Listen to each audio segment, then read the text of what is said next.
Good evening and welcome to the August 25th, 2026 committee session of the Fort Wayne Common Council. My name is Marty Bender, Councilman at Large and President of City Council this year. I'd like to start the meeting this evening with a roll call by Clerk McGully. Thank you. Councilman Bender. Present. Councilwoman Booker. Present. Councilwoman Chambers. Present. Councilman Inslee. Here. Councilman Freistroffer. Present. Councilman Hartman. Here.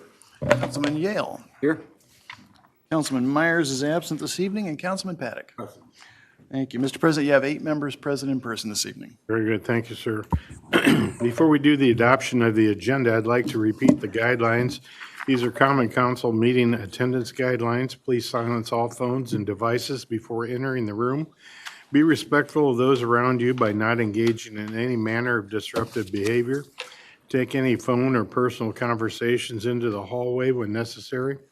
Please keep the aisles open and easily accessible for everyone's safety. All attendees must remain within the designated seating area. At the conclusion of the meeting, anyone in attendance that is not a city employee with a badge must exit the building immediately. Media interviews with council can be conducted on the first floor by the elevators and security desk. Thank you. Next is the adoption of the agenda. Does anyone have any changes, additions, or deletions? 2 notes, Mr. President. For now and for a little bit later on, the department involved has asked for the withdrawal of 2 bills, R-26-820 and R-26-821. Remove those from the discussion and approval agendas. The public hearings, though, will proceed as advertised. Very good. Thank you. We'll start the meeting with several public hearings tonight in the Finance Committee with Councilman Nathan Hartman. Thank you, Mr. President. First up in public hearings tonight, we have A-260842, and it's an ordinance appropriating money into certain accounts for the 2026 budgets of the various funds and departments of the city of Fort Wayne. I'll go ahead and open up this hearing. First call to speak for or against. Second call to speak for or against. Final call for or against.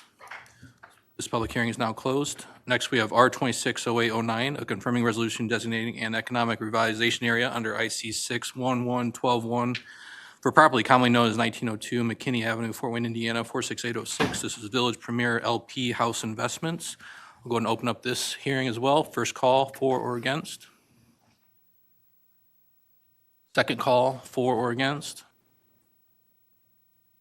Final call for or against. This public hearing is now closed. Next, we have R-260812, a confirming resolution designating an economic revitalization area under IC 61112 for property commonly known as 4404 Angle Ridge Drive, Fort Wayne, Indiana, 46809. This is Trivector Manufacturing, Inc. I'll go ahead and open up this public hearing. First call for or against. Second call for or against. Final call for or against. This hearing is now closed. Next, we have R-260815, a confirming resolution designating an economic revitalization area under IC 61112 for property commonly known as 8840 Coldwater Road, Fort Wayne, Indiana, 46825. This is the Red Stiletto Sweet Potato Properties, LLC, CVL Coldwater Road, LLC. Go and open up this hearing. First call, for or against. Second call, for or against. And final call, for or against. This public hearing is now closed.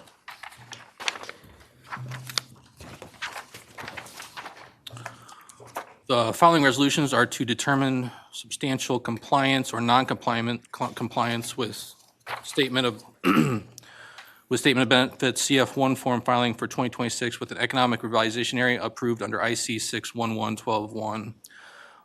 First, we have R-260816, AccuGare Inc. for property at 6710 Innovation Boulevard, Fort Wayne, Indiana, 46818. I'll go and open up this public hearing as well. First call, for or against. Second call, for or against. And final call, for or against. This hearing is now closed. Next, we have R-260817, All American City Investors, LLC for property at 7310 Innovation Boulevard, Fort Wayne, Indiana, 46818. I'm going to open up this public hearing. Anyone for or against? First call. Second call, for or against. Final call, for or against. This hearing is now closed. Next, we have R-260818, Ash Brokerage Corporation for property at 888 Harrison Street, Fort Wayne, Indiana 46802. I'm going to open up this public hearing. First call, for or against. Second call, for or against. Final call, for or against.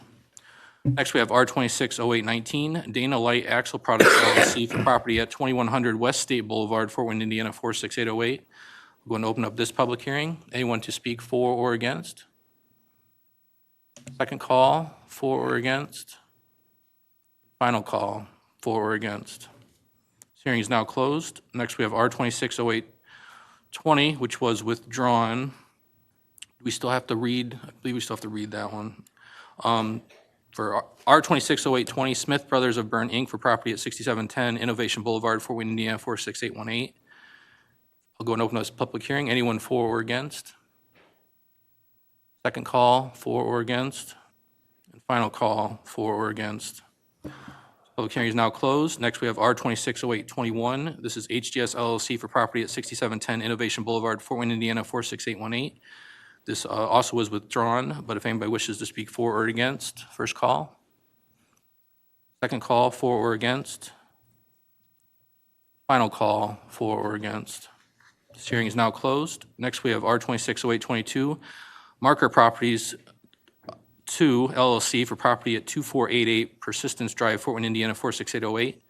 This public hearing is now open. Anyone to speak for or against? Second call, for or against. And final call, for or against. This hearing is now closed. Next, we have R260823. It's for New Process Graphics LLC for property at 310 West Cook Road, Fort Wayne, Indiana 46825. Going to open up this public hearing. Anyone to speak for or against? Second call, for or against. And final call, for or against. This hearing is now closed. Next, we have R260824. Indiana Office Center LP, United Technologies Electronic Controls, Inc., for property at 111 East Wayne Street, Fort Wayne, Indiana 46802. I'll go and open up this public hearing. Anyone to speak for or against? Second call, for or against. And final call, for or against. Next, we have R260825. This is TWE Non-Wovens US, Inc., for property at 9403 Avionics Drive, Fort Wayne, Indiana 46809. Going to open up this public hearing. Anyone to speak for or against? Final call, for or against, or second call, for or against, and final call, for or against. This hearing is now closed. Next, we have R260826. This is Peg Prego USA, Inc., for property at 3625 Independence Drive, Fort Wayne, Indiana 46808. I'm going to open up this public hearing. Anyone to speak for or against? Second call, for or against. Final call, for or against. This hearing is now closed. For the following resolutions, we are to consider a waiver of noncompliance for late filed compliance with statement of benefits, Form CF-1, real property, and determination of substantial compliance or noncompliance with statement of benefits. First one is first one for the public hearing is R260827. This is 9190 Eager Lane, Fort Wayne, Indiana 46809. This is Rimba Holdings LLC, American Sealants, Inc. Go and open up this public hearing. Anyone to speak for or against? Second call, for or against. Final call, for or against. This hearing is now closed. Next, we have R260828. This is 9190 Yeager Lane, Fort Wayne, Indiana 46809. This is Zarimba Holdings LLC, American Sealants, Inc. Go and open up this public hearing. Anyone to speak for or against? Second call, for or against. And final call, for or against. Hearing is now closed. Next, we have R260829. This is 2226 Getz Roads, Fort Wayne, Indiana 46808. This is Getz Roads Apartments LLC, CRG Residential LLC. Going to open up this public hearing. Anyone to speak for or against? Second call, for or against. And final call, for or against. This hearing is now closed. Next, we have R260830. This is 2605 Innovation Court, Fort Wayne, Indiana 46802. This is for TJW Industrial, Inc., 3J Properties LLC. I'll open up this public hearing. Anyone to speak for or against? Second call, for or against. Final call, for or against. This hearing is now closed. Next, we have R260831. This is 5002 Speedway Drive, Fort Wayne, Indiana, 46825. This is Koch Air LLC. I'll open up this public hearing. Anyone to speak for or against? Second call, for or against? And final call, for or against? This hearing is now closed. Next, we have R260832. This is 8727 Clinton Park Drive, Fort Wayne, Indiana, 46825. This is Newcomb FW LLC, Avaline Technologies, Inc. I'll go and open up this public hearing. Anyone to speak for or against? Second call, for or against? Final call, for or against? Public hearing is now closed. Next, we have R260833. This is 102 and 124 West Superior Street, Fort Wayne, Indiana, 46802. This is Superior Lofts LLC. Anyone to speak for or against? Second call, for or against? Final call, for or against? Public hearing is now closed, and that concludes our public hearings for tonight. Thank you, Mr. President. Very good, thank you. We'll now start our, now start our ordinances and resolutions up for discussion. And we'll start with regulations and Councilwoman Raleigh Booker. All right, we just have one in this committee up for discussion, and it is G260711. It's an ordinance amending Chapter 70, General Provisions of the City of Fort Wayne Municipal Code of Ordinances. I don't see anyone here. Oh, that would be Councilman Yale. Yes. Take it away. Yes, Councilwoman, this was in the event that FLOC were to pass, it was very important to make sure that the public was protected with safeguards. I anticipate that the council tonight will not pass FLOC and will in fact make a de facto prohibition, and therefore there is no need to confuse the issue with a bill that I anticipate to be irrelevant. Therefore, I will withdraw the bill.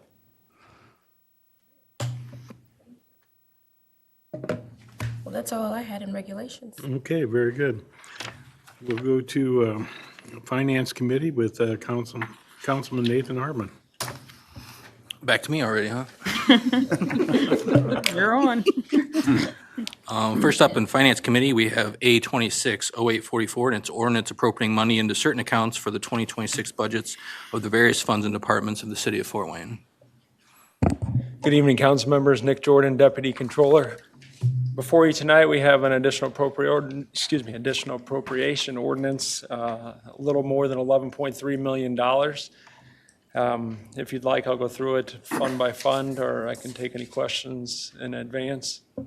All right, so the first, about 3.1 million of it is coming from the general fund, of which the bulk is the police and public works master lease payments. If you recollect from the 2026 budget session, we had brought up that we would come back for this in the event that the expenses from 2025, they were less than anticipated, so we had a greater cash balance that's covering these master lease payments. The other piece of the general fund is approximately $1,200. That's for Metro. They're just they're appropriating some reimbursement that they've received. About $240,000 is coming from public safety lit. This was 2025 supplemental lit that was never spent, so it sat in the cash balance. We're asking for it to be appropriated for victims assistance to use. The municipal surtax fund, about 1.7 million is coming from that fund. That's for public works projects. That was just cash on hand that's been sitting for years and accumulated. And so we're taking a portion of the cash balance to get this specific project completed, or public works is. The fire fund, that's the other piece of the master lease. So the two master lease portions from the general fund with the fire fund here is about 5.3 million. And again, that was brought up during the 26 budget session. Lit ED, our local income tax economic development, the public works piece of $1,150,000, that is related to the Puffer Belly Trail. Again, that was in the 26 budget. We were told to come back later, and that's what we're doing at this time, to request the appropriation to purchase that land. Then the other two pieces there are related to public works projects. The $321,000 is related to public works projects, and then the $2.6 million is Oxford Street, or related to the Southeast Plan implementation. Again, that's multifaceted, and a piece of it was originally budgeted in 25, was unspent. So it's sitting in the cash balance. A piece was put into the 26 budget. That was removed. We're coming back to ask for that today because we're at a point where, community development is at a point ready to start the project, as they've already introduced that, asking for it to be approved. Assuming it's approved, these dollars will fund the project. And I can take any questions you have. Yeah, on your 1,671,550 municipal surtax fund, did you say that's been sitting in there for several years? Yeah, what happens is, for one reason or another, either we receive more revenue than estimated, or expenses that we budgeted didn't come to fruition, either because the bids come in lower or the project just didn't happen.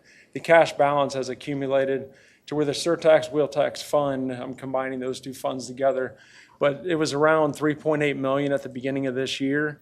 And so this 1.6 million would be coming out of that cash on hand. So it's essentially putting the cash into a project versus just sitting in the city coffers. I think we need that for our street repairs. I guess my question is, why would we do it now and not save it possibly for next year when we have SB1 around the corner? It's getting used for concrete street repairs in Westwood North. So it's just a matter of us, the new mentality of looking at the cash that's on hand. And to your point of, we're going to use the new revenue that's coming in for 27 to do more street projects, more road projects, things of that regard. The Public Works is able to get this project started, bid, potentially done now. So there's no point to put it off, at least in my opinion, put it off until 2027 if it could be something started now. All right, thank you. Councilwoman Booker, or Chambers, my bad. Yeah, that's the other pretty brown girl over there, it's Chambers. Okay, so thank you for your explanation. I just wanted to understand on the restoration of the funds that were taken from the budget phase 1. I noticed the restoration is only for 576,000, but $1 million was put back into the general fund, removed from the budget. So has that difference been made up somewhere else since the full 1 million is not being restored? Correct. Right now for phase 1 and 2, this is all that's needed to be appropriated now. Potentially phases 3 and 4 will be in the 27 budget. Oh, okay. So next month, when we introduce the budget, there will be, at least as of now, there will be a figure in the budget for phases 3 and 4. Okay, thank you for that clarity. Thank you, Mr. Chairman. Councilman Yo. Yeah. Nick, do you mind just very briefly explaining what the carryover is? Because I think if I were sitting in the audience or tuning in for one of the first times, I would look at this and say, oh my goodness, there's a whole bunch of money that's suddenly being appropriated. This is really a cleanup bill, and I think it's important that the public understand that this is just sort of what happens when you have $300 million and not to the penny, it doesn't exactly get spent by December 31st. Yeah, exactly. So what Councilman Neal's alluding to is last year, I'm going to use rough numbers just for simplicity's sake with math. If we would have estimated last year $100 million in 2025 of expenses, and for whatever reason, again, either the department didn't get the project started or the department didn't pursue their capital needs or whatever it is, or they didn't hire as many people, that $100 million, we only spent $75 million. So $25 million rolled to the cash balance that would potentially fund some of these requests here today. The alternative would be if that $100 million, if the $25 million was a project that it was bid and ready to go, we would encumber it. So it would still be accounted for, be budgeted for. We would not be coming back to ask for the money today because it was in a state at the potential time that we had the contract where we can encumber it, create the obligation for the city and not have to come back and ask it for an additional appropriation. So with the amount we're asking today is essentially money that was not spent in a prior year or revenue above and beyond what we had estimated that's sitting in the cash balance to fund these expenses. Yeah, I think even though this is a large sounding number, if anybody followed the budget discussion last year, every single major expenditure here was discussed, vetted, explained, and as far as I can tell, has been procured in the way that that the administration and council agreed that it would be done. I think the only exception is just the use of the municipal surtax fund, which you've explained is just simply accelerating a project that so we could defer to next year to this year. So thank you. Move to pass. Second. Properly moved and seconded. Any of those in favor, please vote by saying aye. Aye. Any opposed? Thank you, council. Mr. President, vote on the do pass motions, 8 members in favor, none against.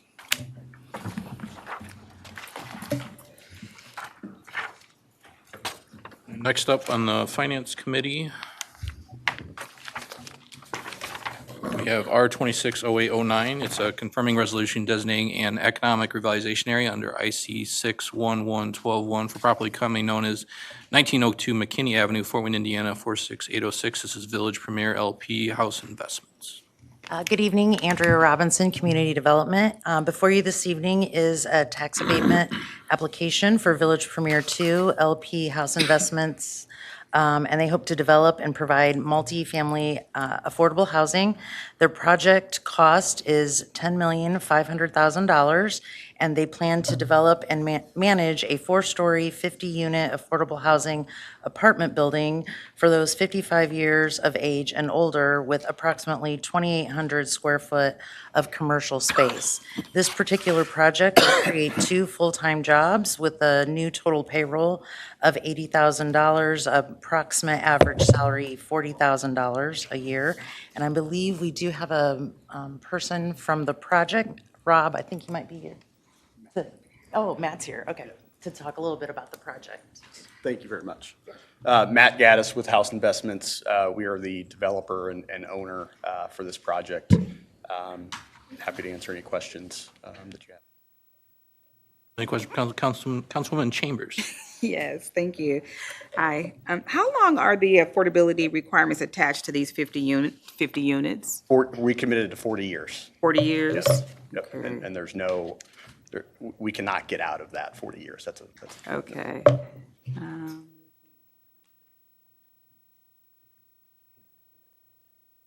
Okay, and it will always be for the senior population? yes. So one person in the household has to be 55 and better. 55 plus? Okay, very good. Thank you. Thank you, Mr. Chair. Any other questions from council? Councilman Paddock. Thank you, Mr. Chairman. Yeah, thank you for stepping forward. I know we are all working very hard, Mayor Tucker, the administration, city council, other city officials, to try to find more housing, particularly affordable housing. And oftentimes we're working on projects and people will ask me or text me or email, were those affordable? And sometimes you have to say, well, there's a percentage of that, but it's usually a small percentage. And so I appreciate your stepping forward, because anytime we can move together and work together on this, and that's what tax phase-in's, a successful one, I think, is what we should be doing. So thank you for coming forward, and I'm very pleased that these are affordable units. Thank you. Councilman Booker. I have a question for Andrea. House Investments currently manages another property over in that area. Is that correct? I believe so, yes. Okay. And are those also affordable units? Are they market rate? I believe that they are all affordable units All in the affordable? area as well. Did they receive an abatement to build that at all? I'm not sure, let me check with Carmen. No sort of? I can explain. Oh, sure, go right ahead. Okay, so before you do that, though, I want to ask you another question. So you don't know, you're going to tell me. Yes. How do you evaluate, when you have a development group that comes and develops a property and also manages, how do you evaluate whether or not to continue that relationship? So what have you done to look and say, okay, this is the apartment complex that they have managed and built. Is it safe? Are they maintaining it? How are the residents being treated? How safe is the property? How clean is the property? What do you do before we move right into another project with a developer?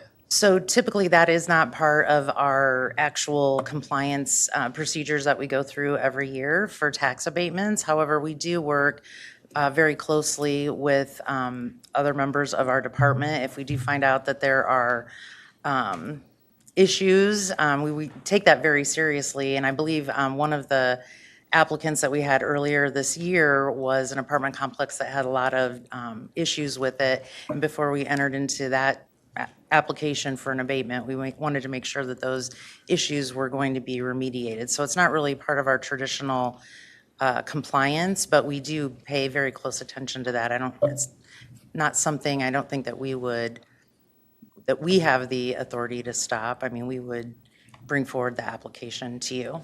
So I understand that you're handling the abatement process, but as community development, as a department overall, I would think that you would have conversations Absolutely. about that before you even come and bring that to us. I'm just curious about that because I've heard complaints, we've had conversations. I have an unanswered email from June from you, Matt. And so I'm just wondering, how do we ensure that that it's good product, that our residents are being treated properly, whether they're in affordable housing or not, before we just move on and continue with these relationships? I think that is something that if it is not being done, it should be done. I agree.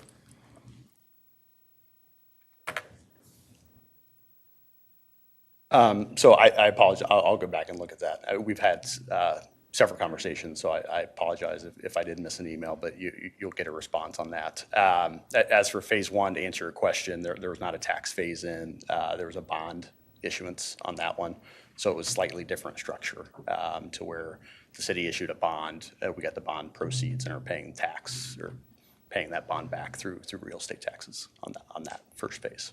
The first phase is 100% affordable. It's 50 and 60% AMI, so slightly different AMI level. This project is 30 to 60% AMI. And so it's a deeper income dive and rent restrictions. So this project rents are the low end. On the low end will be max of $300 up to $950. And the income level for a studio, one person, the income limit is just under $20,000. And at the 2-bedroom with 4 occupants, it's about $57,000 are the rent income limits. Well, I'll just follow up and say, I believe that our residents, whether it is affordable or not, they deserve safe, good, quality housing. I think that as a council representative, I deserve a response from some of the concerns. I was over there like maybe a month or so ago, and there was no dumpster. Like, there was a mountain of trash. And I talked to people who were there, and they said, it's been there for a while. They're telling us that it's gonna happen. There are a number of issues that I've brought to you, and typically you've been good about, those responses, but like, this is hard for me. And I'm so surprised that I didn't hear from you before you showed up tonight at council.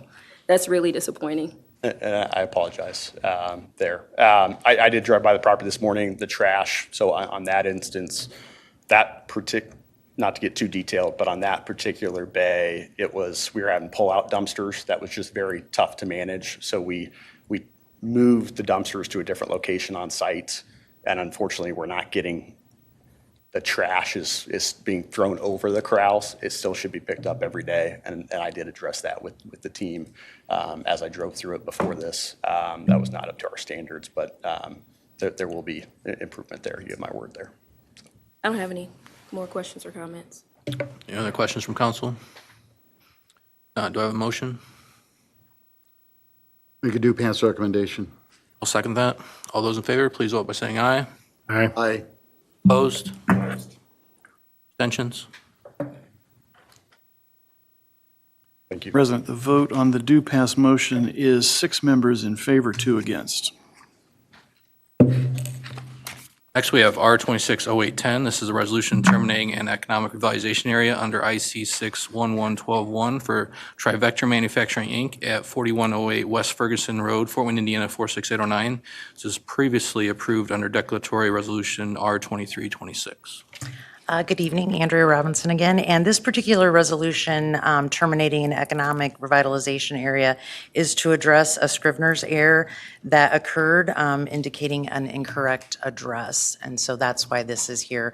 The next resolution that you'll see before you is a confirming resolution for the same applicant with the correct address. Would you prefer me to read in both bills or go ahead and vote on the first one? Doesn't matter.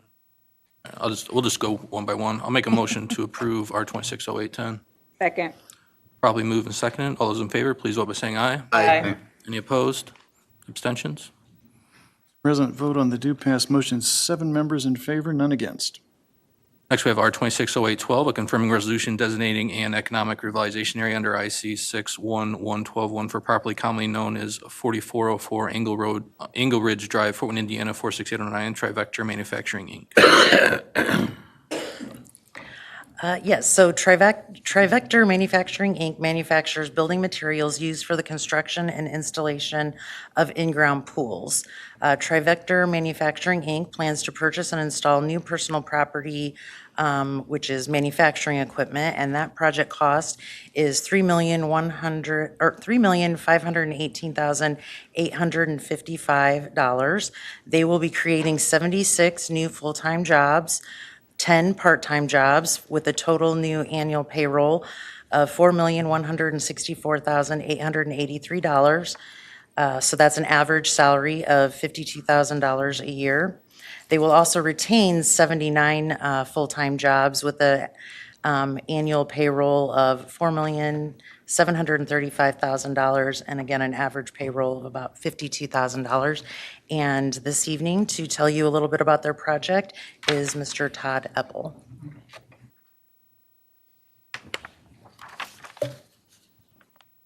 Good evening. So I am Todd Eppel. I'm the CFO of Trivector Manufacturing Incorporated, which goes by the name Only Alpha Pool Products. We are a family-owned and operated business that manufactures steel walls, steel steps, composite walls and steps, fiberglass steps, aluminum, and vinyl liners is the most recent offering, which is the topic of the discussion tonight. For over 500 dealers nationwide. It was founded over 20 years ago by my brother, Tom Eppel, and his partner, Tim Saxer, and just bootstrapped with no outside investment, drawing upon their decades of experience, has grown to over 100 employees today, with over 80 in Fort Wayne, and our southwest side location, 180,000 square feet on Engle Ridge Drive. Like I said, we've grown over the years. The topic for tonight is our vinyl liner expansion project, which we started 3 years ago with a team of liner experts, just getting into it was really the part of the pool that we didn't make, right? So with the same philosophy that we made before, 100% US made, all made in Fort Wayne, the material all comes from Virginia, top quality stuff. So we've seen significant growth accelerating, especially with the COVID area pools becoming, within the next 3 to 5 years, becoming 8 to 10 years old, requiring vinyl liner replacements. And so we plan to make a major investment. Like she said, $3.5 million in equipment over the next 5 years, I guess, until the end of 2030, with an annual payroll of $4.1 million additional. Thanks for your help. Thanks for your consideration. And do you guys have any questions? Have you had any issues finding employees to work in manufacturing? Back in 2001, 2002, we did, but not anymore. It's a lot better now. You obviously have to pay, a good wage to get the best people, and that's what we do. What is that, I guess, starting out right now to get the best people? What kind of? It's 18 to 20. Okay, all right, thank you. Councilman Freistrofer. Yeah, it looks like you're hiring quite a few. Are those from the city of Fort Wayne and Allen County, or were you? Oh, most of them are, yeah. I don't have the percentage right now, but we're, on the southwest side, so I'd say a good 85% of them are from the city of Fort Wayne, or Allen County for sure. You know what percentage are in-house manufacturer workers as opposed to technical workers? Over the course of the 5 years, our spreadsheet lays out how many are technical design staff or sales staff or customer service staff versus skilled labor on the floor. A lot of it's skilled labor, and I think she mentioned that approximately 10 are seasonal, like less skilled labor, but most of them are skilled, yes. Any other questions from council? Move to pass. Second. Probably moved and seconded. All those in favor, please vote by saying aye. Aye. Any opposed? Opposed. Abstentions? Thank you. President, vote on the do pass motion, 7 members in favor, 1 against. Next, we have R260813, a resolution terminating an economic revitalization area under IC 61112-1 for the Red Stiletto Sweet Potato Properties LLC, CVL Coldwater Road LLC at 8440 Coldwater Road, Fort Wayne, Indiana 46825, previously approved under declaratory resolution R2926 and confirming resolution R2326. Yes, so for this particular resolution, it is terminating the previously approved resolution due to a scrivener's error. The following resolution, the next one, will be the confirming resolution with the correct information, correcting that scrivener's error. I'll move approval for this resolution. Second that. Probably moved and seconded. All those in favor, please vote by saying aye. Aye. Any opposed? Abstentions? Okay, Mr. President, vote on the due pass motions, 8 members in favor, none against. Next, we have R260815, a confirming resolution designating an economic revitalization area under IC 61112-1 for property commonly known as 8840 Coldwater Road, Fort Wayne, Indiana 46825. This is the Red Stiletto Sweet Potato Properties LLC, CVL Coldwater Road LLC. And again, this is a previous application that had been approved for the Red Stiletto.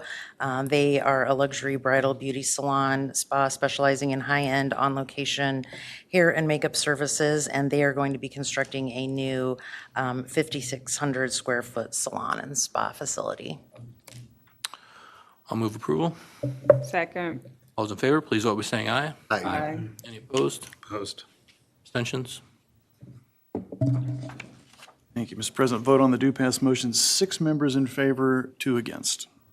Thank you, Andrew. All right, next, the real fun begins with our abatement compliance motions. First up, the following resolutions are to determine substantial compliance or noncompliance with statement of benefits, CF1 form filing for 2026 with an economic revitalization area approved under IC 61112-1. And then tonight, during the process, we have a PowerPoint that shows our motions, but 2A motion is applicant did not appear and determined non-compliant, and the abatement is then terminated. Motion 2B is the applicant appeared. They were determined to have reasonable effort to substantially comply, and then that abatement will continue.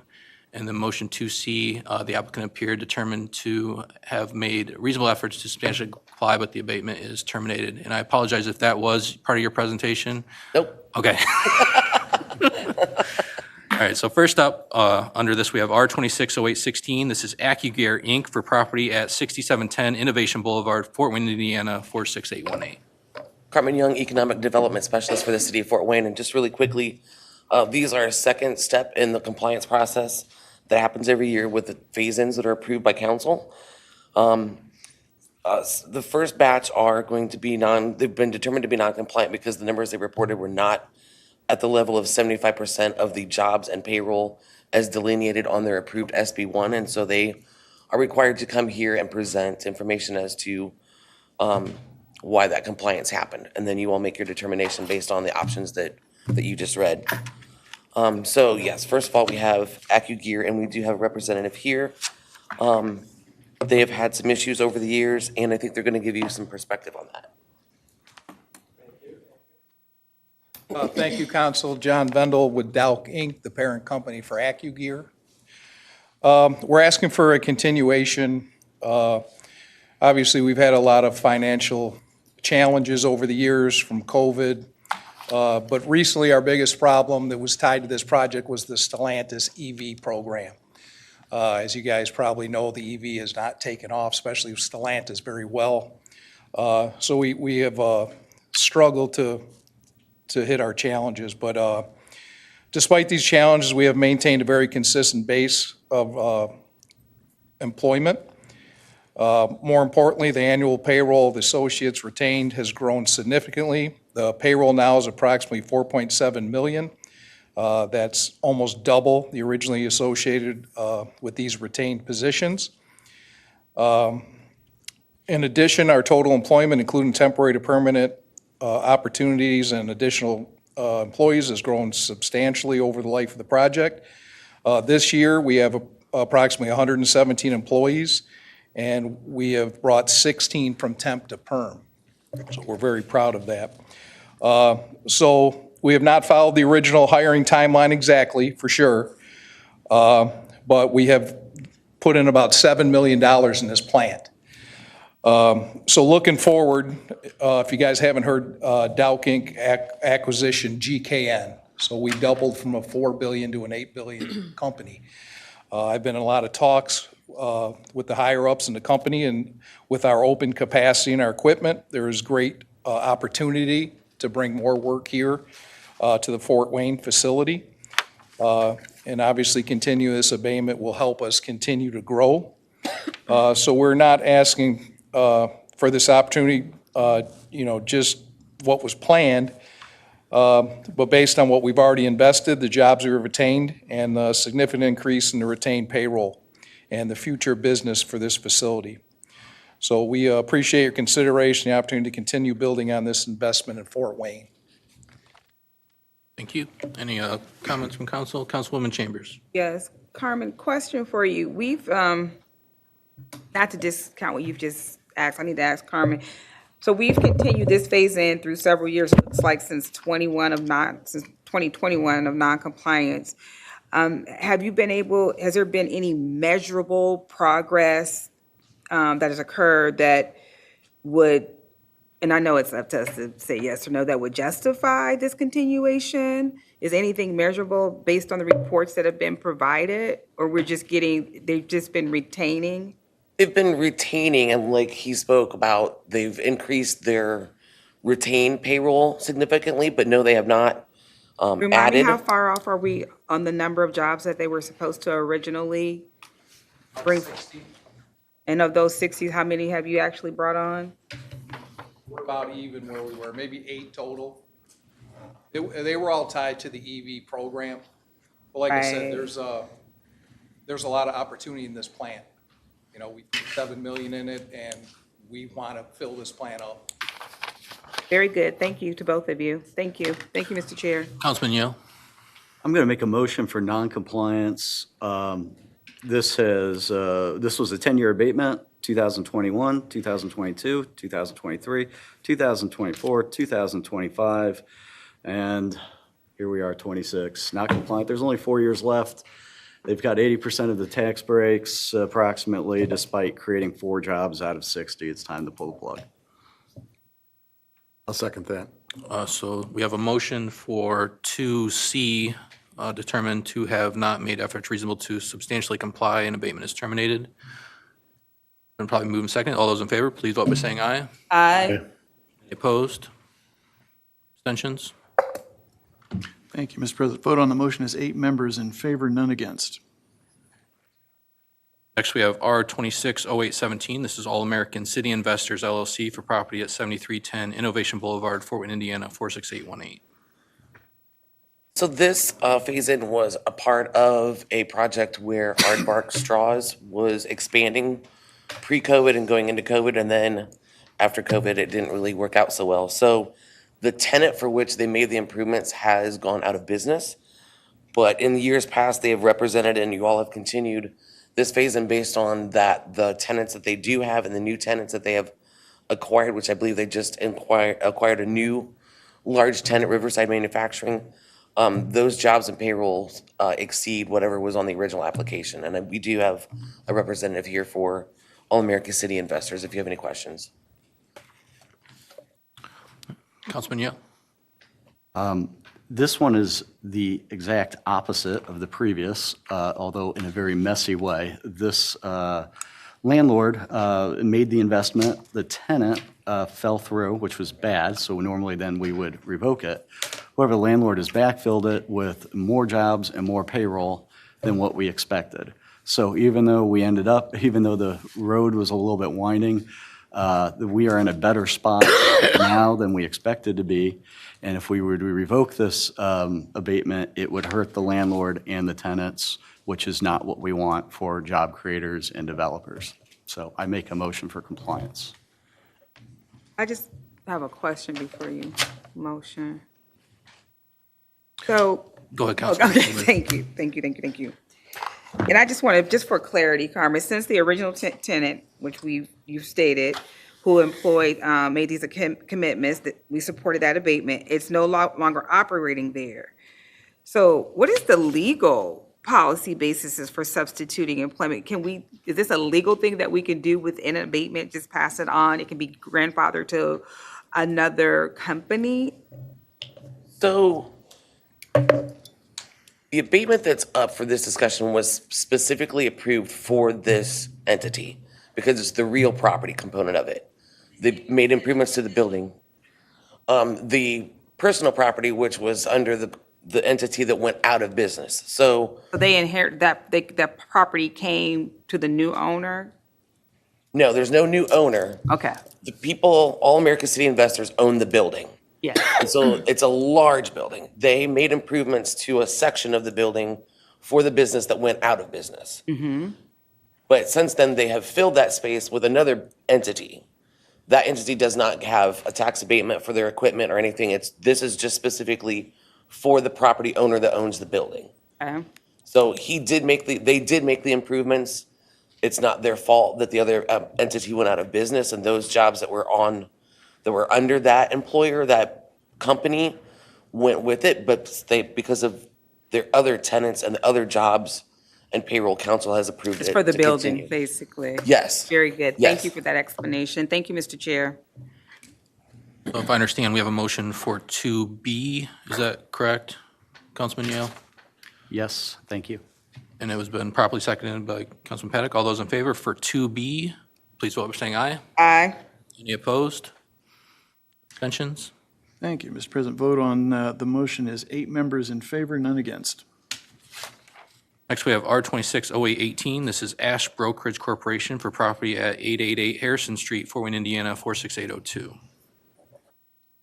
Yes, so this phase-in is in its last year, and they previously have reported creating jobs, but this year they reported no additional jobs, and so that is why they're here on the list for noncompliance, and I believe there is a representative here. Should you have any questions from Ash Brokerage?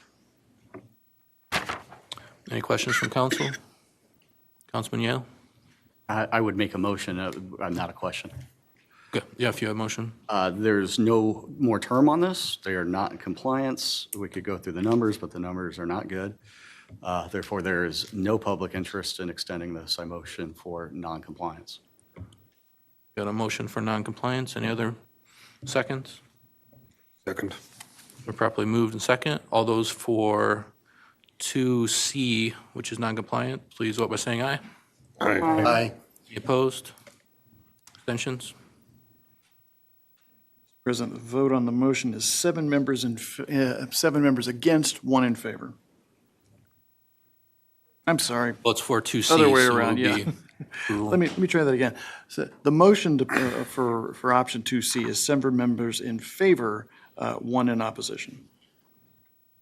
Yeah, next, we have R260819. This is Dana Light Axle Products LLC for property at 2100 West State Boulevard, Fort Wayne, Indiana, 46808. Yes, so when we reached out and let them know that they had been determined to be non-compliant, they imparted that there was, at least, this was a new person that I was dealing with. They reported numbers for employment, but they did not include members of employment that are out on leave for various reasons, whether medical or otherwise. And so when they provided their updated numbers to me, they are in fact compliant, and they've submitted that paperwork, and so there should be a representative here also for Dana if you have any questions for them. Councilman Inslee. I do have a question for the representative from the company.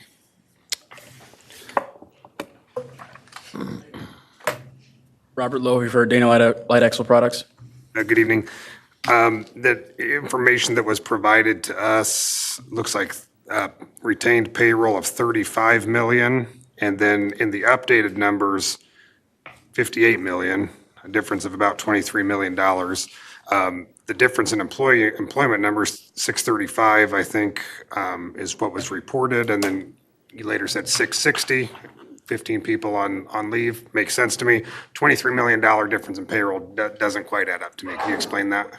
I would have to go back and double check the initial filing, but as Carmen mentioned before, there was an administrative error on our side. There had been some mix-up between the personnel within the tax department, and so we believe that the most recent submission is the accurate submission. Thank you. Any other questions from council or motions? Motion for compliance, 2B. Second. Properly moved and second for 2B. All those in favor, please vote by saying aye. Aye. Any opposed? Abstentions? Mr. President, vote on the motion for option 2B as 8 members in favor, none against.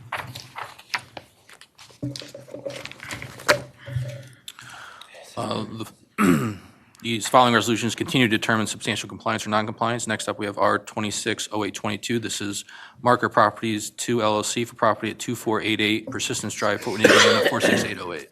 Yes, and also they are short on created jobs, and when they replied back, they've indicated that they had business that was put on hold because this is the real property side of CME construction, and so they had several clients who put projects on hold, and therefore they did not have the business to put the people employed in employment, and so they haven't hit those numbers yet, but they're pretty close. And we do have a representative here from CME Mark Our Properties to answer any questions you might have. Any questions from council? Councilman Yeo? This is the first time that CME is not in compliance. I believe that it's a relatively new one. I think the question just is, do they have a plan to get back? And if into to get into compliance, and if so, then we've always extended some leniency on the first time. Thank you. Ryan Hellinger, CME Construction and Mark Our Properties. So last year we had about $80 million come off the table due to tariffs, manufacturing. So we had to pause a lot of jobs. A lot of that stuff has come back online this year. We are actually in the process of hiring right now for jobs that are loading up. So motion for 2B. Second. Yeah. Probably motion, moved and seconded for 2B. All those in favor, please vote by saying aye. Aye. Any opposed? Abstentions? Mr. President, vote for option 2B is 8 members in favor, none against. Next, we have R 260823, New Process Graphics LLC for property at 310 West Cook Road, Fort Wayne, Indiana 46825. New Process Graphics, they are slightly short on jobs as well. Their project for installing the equipment that they purchased ended just at the end of last year, so they haven't had all the equipment in place to get the jobs in place, and so I believe that they intend on being able to be compliant going forward, but there is a representative here also, should you have any questions. Any questions from council or motions? I just have a question. When do they anticipate that the equipment investment translating into the employment levels originally committed to council? I think there are about 7 additional jobs short at this point. Yes, the original ordinance through the council was for improvements into 22 into December 31st, 25, which just recently ended. We didn't get into building until September of 23. Didn't get things moved in really until 24. So we anticipate we're really close now. Actually, the 75% compliance. You take our existing or prior employment with the new employment, add that together, and the total payroll, we're over the numbers. It's just we're not technically compliant, but we're just a couple off. We expect probably to be there by the end of the year. Certainly our goal. Okay, very good. Thank you. Motion for 2B? I'll second that. Probably moving second for 2B. All those in favor, please vote by saying aye. Aye. Any opposed? Abstentions? Thank you. Mr. President, vote for option 2B is 8 members in favor, none against. Next, we have R 260824, Indiana Office Center LP, United Technology Electronic Controls, Inc. for property at 111 East Wayne Street, Fort Wayne, Indiana 46802.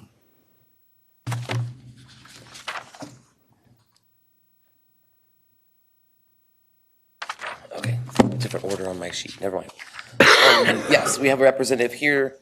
They have expressed that business has been a little soft, and so they've not been able to rehire some of the people that they previously employed, nor bring on additional folks. I think we have a representative to speak about that.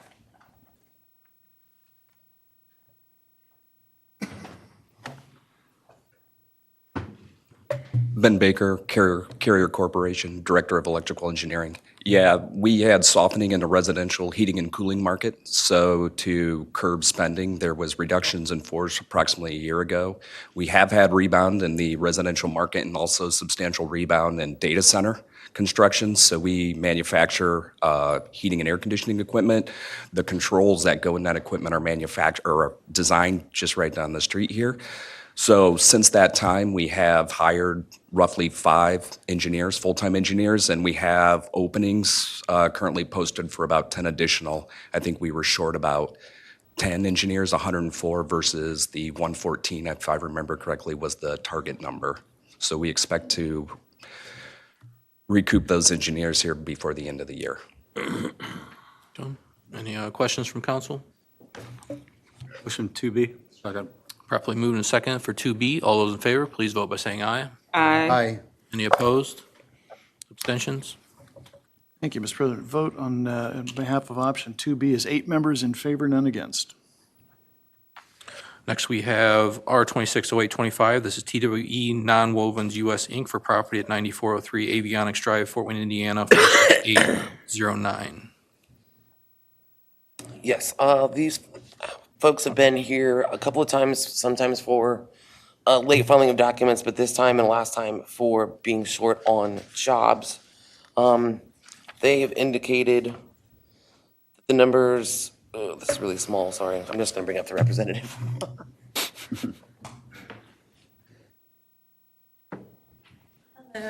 Hello. Let me put my glasses on, sorry. So in reviewing the form that was submitted, we realized that the numbers reported were not correct. We actually had 97 employees at the end of the year, 12 of which were temps. The total wages were $5,974,558. We had a third party prepare the return, and we did not review it carefully. Even with these updated numbers, we did not meet the required 88 retained and 16 additional. We had 7 openings as of year end, putting our total needed headcount at 104. We continue to have difficulty hiring and retaining employees in Fort Wayne. With the incredibly low unemployment rate in the area, our employees can move freely between companies if they don't like something or want more money. This is an ongoing concern of ours.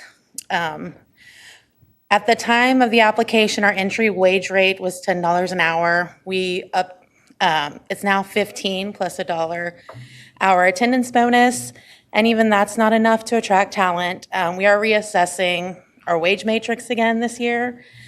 We also had challenges with the demand from the automotive sector being down. As of today, our headcount is 102, and we still have 7 openings. We're trying to add another 6 for increased demand from a new market that will be kicking off within the next several months. That is all. So where do they usually go if they leave you? Who's the competitor for those people? We have competitors all around us. We're on Avionics Drive, so there's Amazon right there. There's metal companies. To be honest, they could go to McDonald's and probably make more than $15 an hour right now. That is why we're reassessing our wages, and we're looking to go up by the end of the year to be more competitive. Councilman Freishofer. Do you know the percentage of those that are moving out per year as opposed to your total employees? I don't have that on me at the moment. Idea what it is? Sorry? Do you have any idea what it is percentage-wise? 25, right 30? No? You know how many people left in the last month, I guess? Like how many people I can tell you lost? last month, we had a 25% turnover rate. Councilman Paddock. Thank you, Mr. Chairman. So Carmen, the numbers are a little small, but this is the last year of the abatement, is that correct? And were they here before us in 2025 and non-compliant? They're just over half. They have 4 years left on their real and personal. That's 4 and 4, meaning 4 years left, okay. But they were non-compliant in 2025, compliant in 24, but not in 2023, is that correct? Yes, sir. Okay. I'm going to move to C. Second. Properly moved and seconded for 2C. All those in favor, please vote by saying aye. Aye. Any opposed? Abstentions? Mr. President, vote on option 2C is 8 members in favor, none against. Next, we have R260826. This is Prego USA Inc. for property at 3625 Independence Drive, Fort Wayne, Indiana, 46808. Yes, although this is one of the first times that they've ever been non-compliant, with being the last year of their phase-in and the amount of savings, the prep and time and effort wasn't worth, in their mind, asking you all to continue it for one more year, so they're opting to self-terminate this phase-in. Motion 2C. 2A, because they did not appear, I believe. Correct, they are not here. Gotcha. Was that a motion for 2A? A motion for 2A. Second. Properly moved and seconded. All those in favor of 2A, please vote by saying aye. Aye. Any opposed? Abstentions? Thank you. The vote on option 2A is 8 members in favor, none against.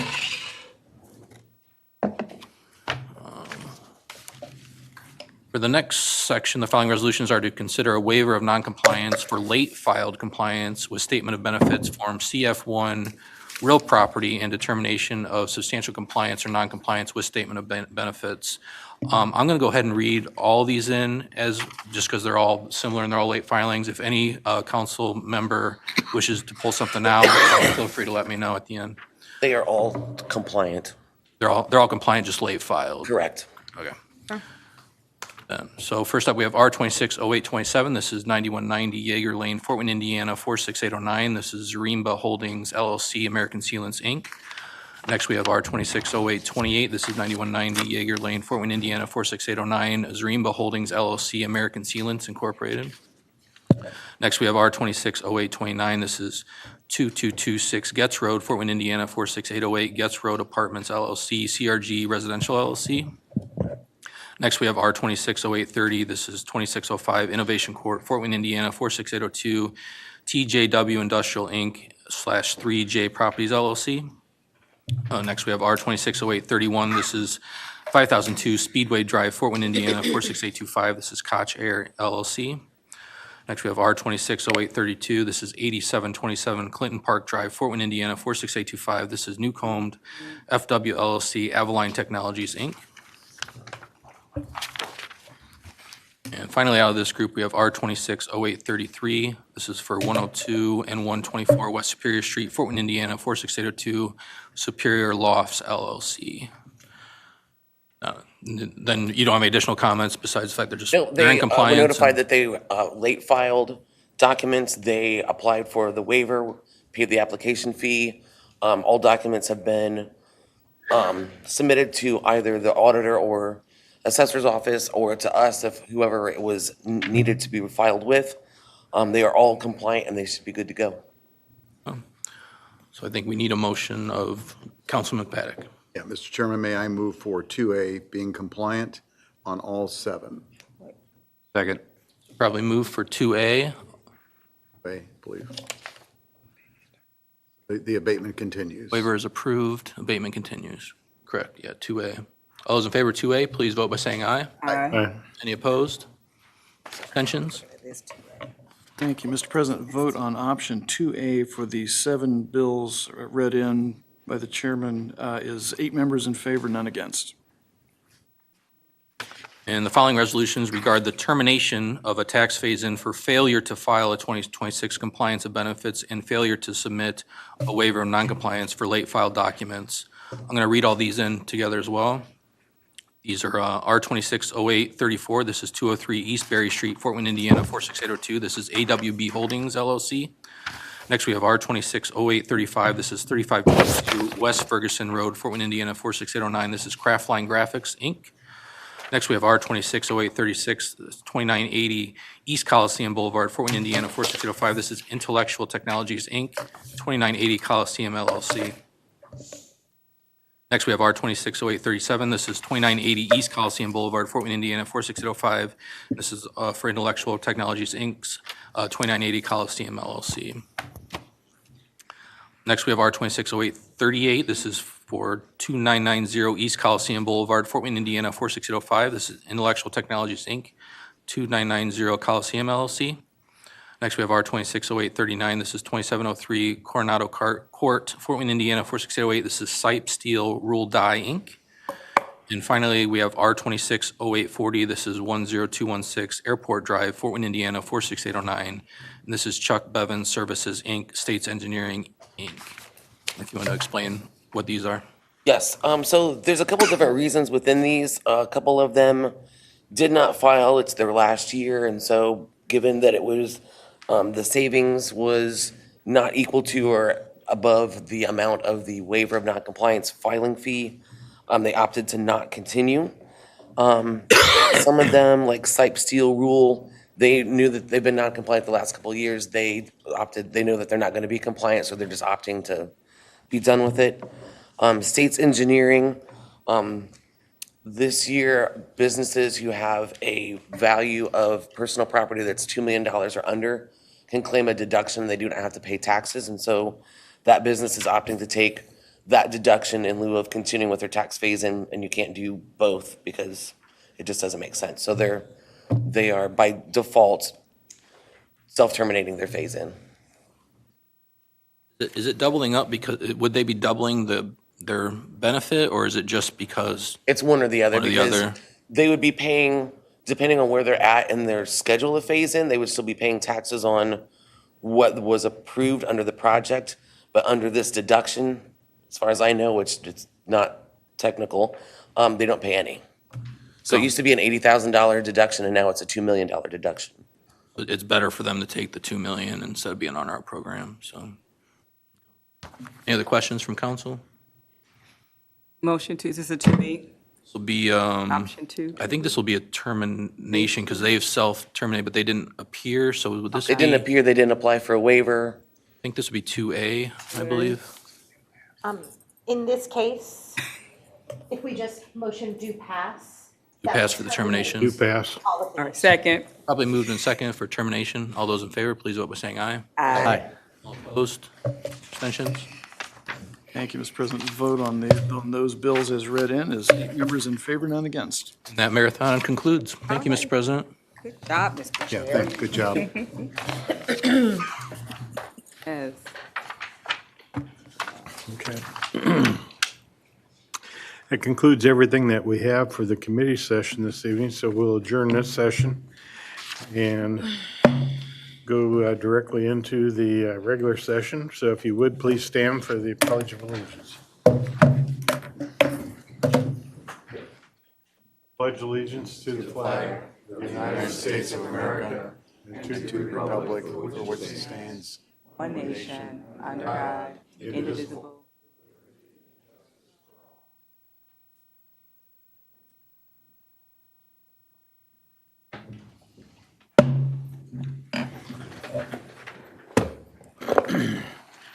Good evening and welcome to the August 25th regular session of the Fort Wayne Common Council.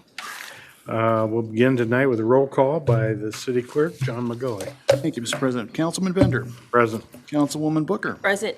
Councilwoman Chambers. Present. Councilman Ensley. Here. Councilman Freistroffer. Present. Councilman Hartman. Here. Councilman Yale. Here. Councilman Myers is absent this evening, and Councilman Paddock. Present. Mr. President, you have 8 members present in person this evening. Very good, thank you. Before we do the adoption of the agenda, I'd like to repeat the guidelines.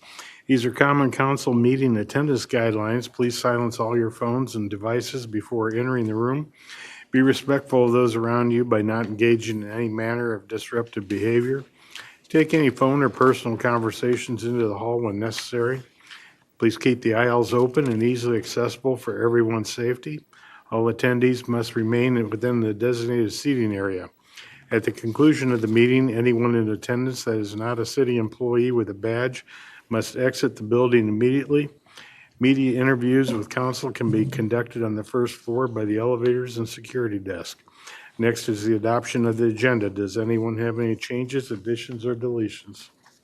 Just a reminder, Mr. President, that 2 of the items that were on your originally published agenda for passage, R260820 and R260821, were withdrawn. Very good, thank you.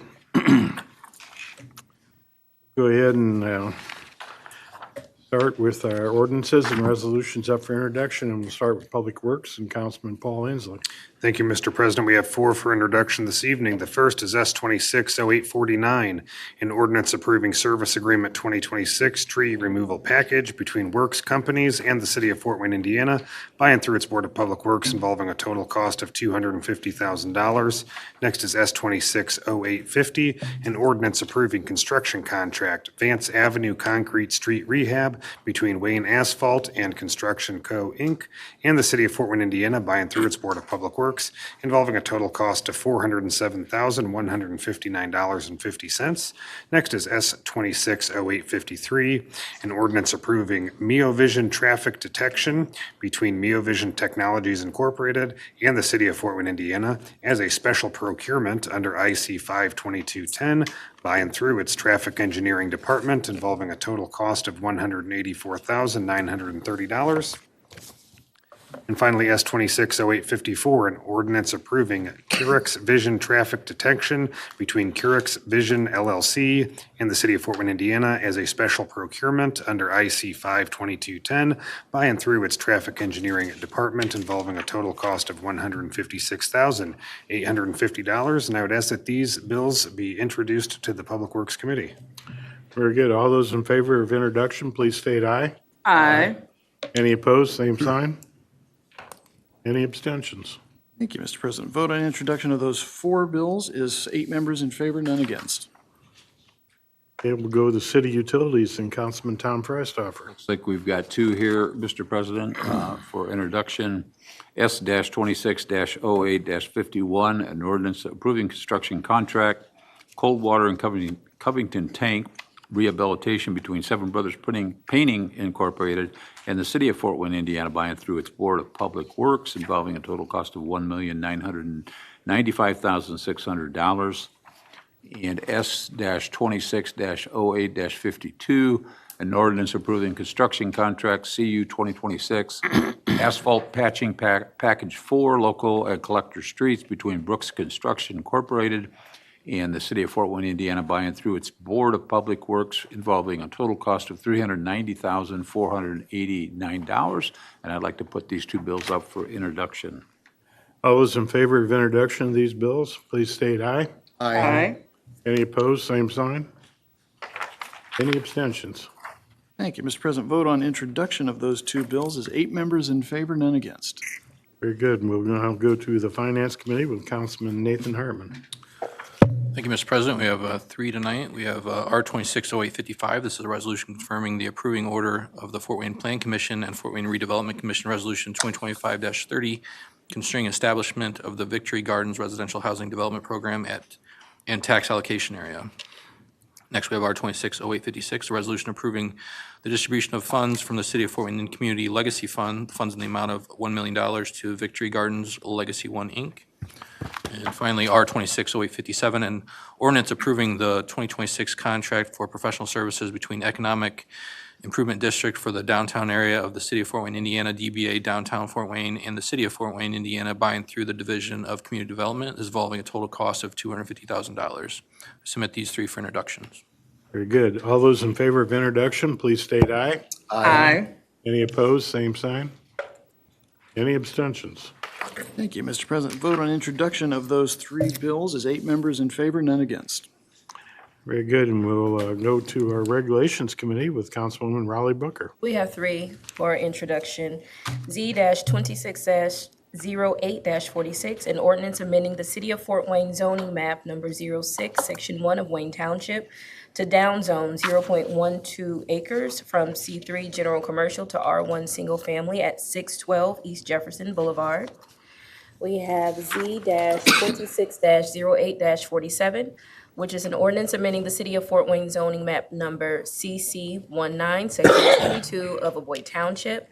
And that is the 10600 block of Cone Flower Drive, Section 22 of Avoy Township, to permit a 25-lot plat.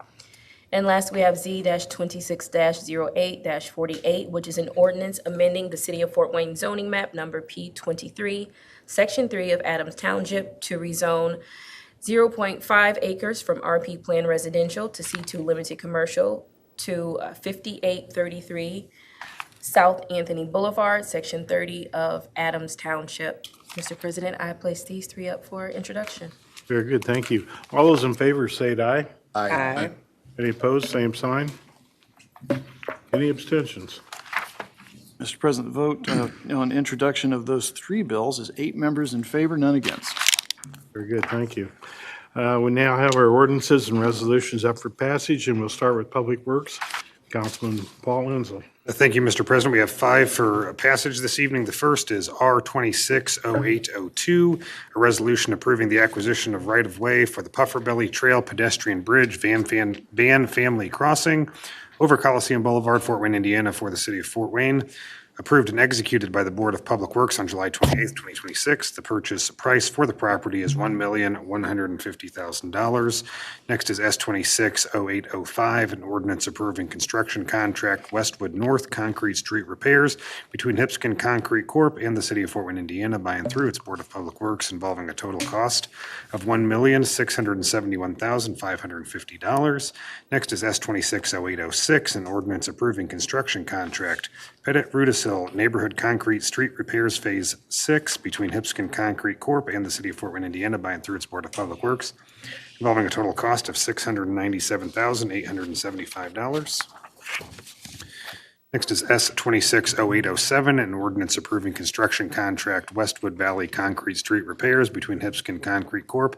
and the city of Fort Wayne, Indiana, by and through its Board of Public Works, involving a total cost of $1,394,980. And finally, S260842, an ordinance approving a construction contract for Oxford Streetscape Reconstruction Project between E&B Paving, Inc. and the city of Fort Wayne, Indiana, by and through its Board of Public Works, involving a total cost of $3,464,056.93. And Mr. President, I would ask that these be voted on for passage this evening. All those in favor of passage, please state aye. Aye. Any opposed, same sign. Any abstentions? Thank you, Mr. President. The vote on passage of those 5 bills is 8 members in favor, none against. Good, we'll now go to city utilities and town price stopper. Looks like we've got one up here for passage, S-26-08-41 due pass, an ordinance approving construction contract Spartan Drive Storm Improvements between Crosby Excavating Incorporated and the city of Fort Wayne, Indiana, by and through its Board of Public Works, involving a total cost of $839,281.70. I'd like to put that one up for passage. All those in favor of passage, please state aye. Aye. Any opposed, same sign. Any abstentions? Thank you, Mr. President. Vote on passage of that bill is 8 members in favor, none against. Okay, we'll now go to finance with Nathan Hartman. Thank you, Mr. President. First, we have A260844, and it's an ordinance appropriating money into certain accounts for the 2026 budgets of the various funds and departments of the city of Fort Wayne. Next, we have R260809, a confirming resolution designating an economic revitalization area under IC 61112-1 for property commonly known as 1902 McKinney Avenue, Fort Wayne, Indiana, 46806. This is Village Premier LP House Investments. Next, we have R260810, a resolution terminating an economic revitalization area under IC 61112-1 for Trivector Manufacturing, Inc. at 4108 West Ferguson Road, Fort Wayne, Indiana, 46809. This was previously approved under declaratory resolution R2326. Next, we have R260812, a confirming resolution designating an economic revitalization area under IC 61112-1 for property commonly known as 4404 Ingle Ridge Drive, Fort Wayne, Indiana, 46809. This is Trivector Manufacturing, Inc. Next, we have R260813, a resolution terminating an economic revitalization area under IC 61112-1 for the Red Stiletto Sweet Potato Properties LLC, CVL Coldwater Road LLC at 8440 Coldwater Road, Fort Wayne, Indiana, 46825, previously approved under declaratory resolution R2926 and confirming resolution R2326. Next, we have R260815. So confirming a resolution designating an economic revitalization area under IC 61112-1 properly commonly known as 8840 Coldwater Road, Fort Wayne, Indiana, 46825. This is Red Stiletto Sweet Potato Properties LLC, CVL Coldwater Road LLC. Following resolutions were to determine substantial compliance or noncompliance. First, we had R260816 AccuGear Inc. for the property at 6710 Innovation Boulevard, Fort Wayne, Indiana, 46818. Next, we have R260817, All American City Investors LLC for property at 7310 Innovation Boulevard, Fort Wayne, Indiana, 46818. Next, we have R260818, Ash Brokerage Corporation for property at 888 Harrison Street, Fort Wayne, Indiana, 46802. Next, we have R260819, Dana Light Axle Products LLC for property at 2100 West State Boulevard, Fort Wayne, Indiana, 46808. Next is R260822. This is Marker Properties 2 LLC for property at 2488 Persistence Drive, Fort Wayne, Indiana, 46808. Next is R260823. This is New Profits Graphics LLC for property at 310 West Cook Road, Fort Wayne, Indiana, 46825. Next is R260824. Indiana Officers Center LP United Technologies Electronic Controls, Inc. for property at 111 East Wayne Street, Fort Wayne, Indiana, 46802. The following resolutions are to consider waiver of noncompliance for late filings. First of those is R260827. This is 9190 Jaeger Lane, Fort Wayne, Indiana, 46809. Zarimba Holdings LLC, American Sealants, Inc. Also R260828, 9190 Jaeger Lane, Fort Wayne, Indiana, 46809. Zarimba Holdings LLC, American Sealants, Inc. Next is R260829. This is for 2226 Getz Road, Fort Wayne, Indiana, 46808. This is Getz Roads Apartments LLC, CRG Residential LLC. Next is R260830. This is 2605 Innovation Court, Fort Wayne, Indiana, 46802. TJW Industrial Inc., 3J Properties LLC. Next is R260831. This is 5002 Speedway Drive, Fort Wayne, Indiana, 46825. This is for Koch Air LLC. Next is R260832. This is for 8727 Clinton Park Drive, Fort Wayne, Indiana, 46825. This is Newcombed Fort Wayne LLC, Avalon Technologies, Inc. Next is R260833. This is for 102 and 124 West Superior Street, Fort Wayne, Indiana, 46802. This is Superior Lofts LLC. This is the following are resolutions regarding the termination of a tax phase-in for failure to file. First of those is R260834. This is 203 East Berry Street, Fort Wayne, Indiana, 46802. This is AWB Holdings LLC. Next is R260835. It's for 3522 West Ferguson Road, Fort Wayne, Indiana, 46809, Craftline Graphics, Inc. Next is R260836. This is 2980 East Coliseum Boulevard, Fort Wayne, Indiana, 46805. This is Intellectual Technologies, Inc., 2980 Coliseum LLC. Next is R260837. This is for 2980 East Coliseum Boulevard, Fort Wayne, Indiana, 46805. This is for Intellectual Technologies, Inc., 2980 Coliseum LLC. Next is R260838.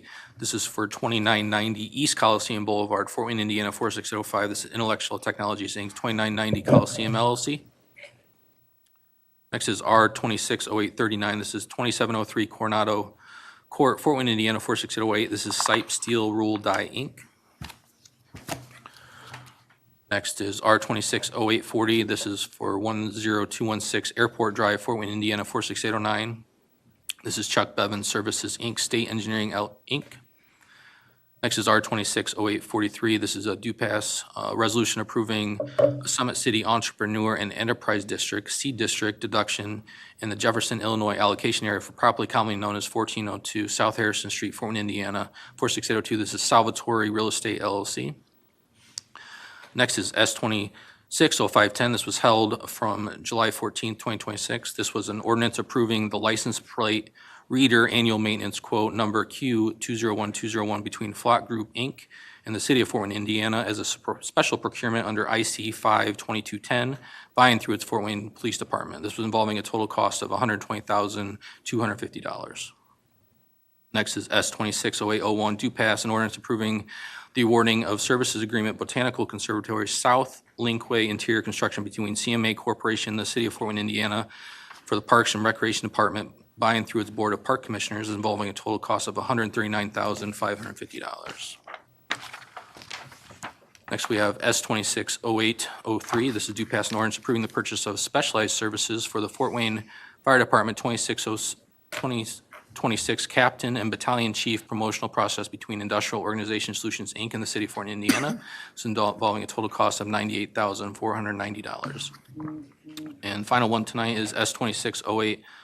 2604, an ordinance approving the purchase of second set of bunker gear and replacement sets between Hoosier Fire and Equipment, Inc. and the city of Fort Wayne, Indiana as a special procurement under IC 52210 by and through its Fort Wayne Fire Department. This is involving a total cost of $306,578. Mr. President, that's everything in finance. I do request that S260510, the flock contract, be taken separately. Very good. All those in favor of all these bills with the exception of 260510, please state aye if you approve. Aye. I have a different vote, Mr. Clark,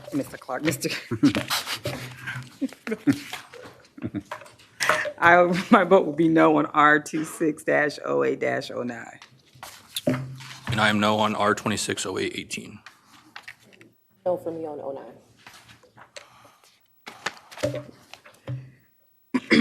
Councilman Hartman, which was your no vote? 19?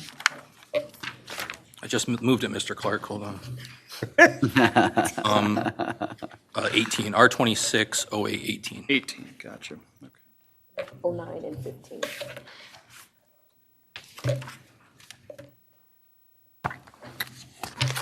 Okay. And Mr. Clerk, I have a handful that I'm no on, if I may, starting with R260809, R260812, R260815, R260843.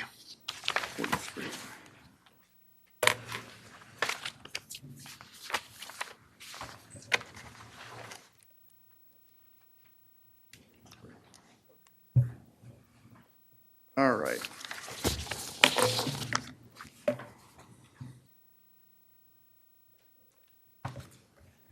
How would you like me to read that back?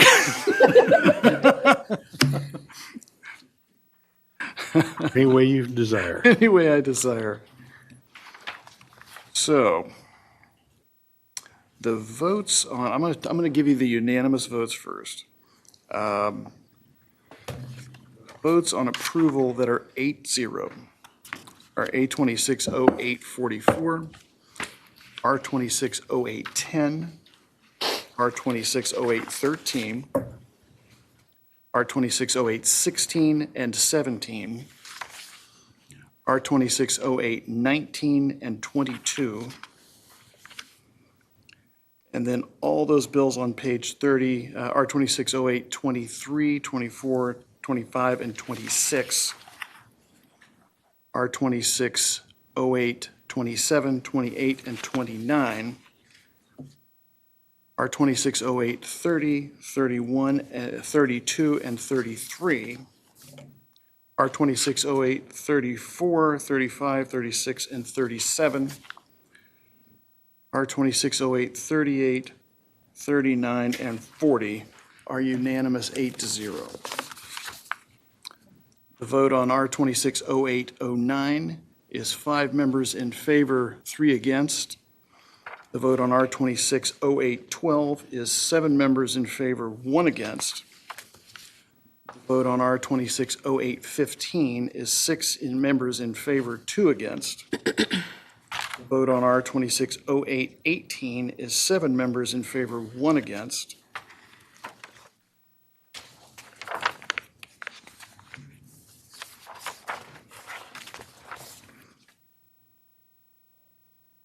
Vote on R260843 is 7 members in favor, 1 against. That is all I have. Okay. The only bill that we have left then is, excuse me, S260510.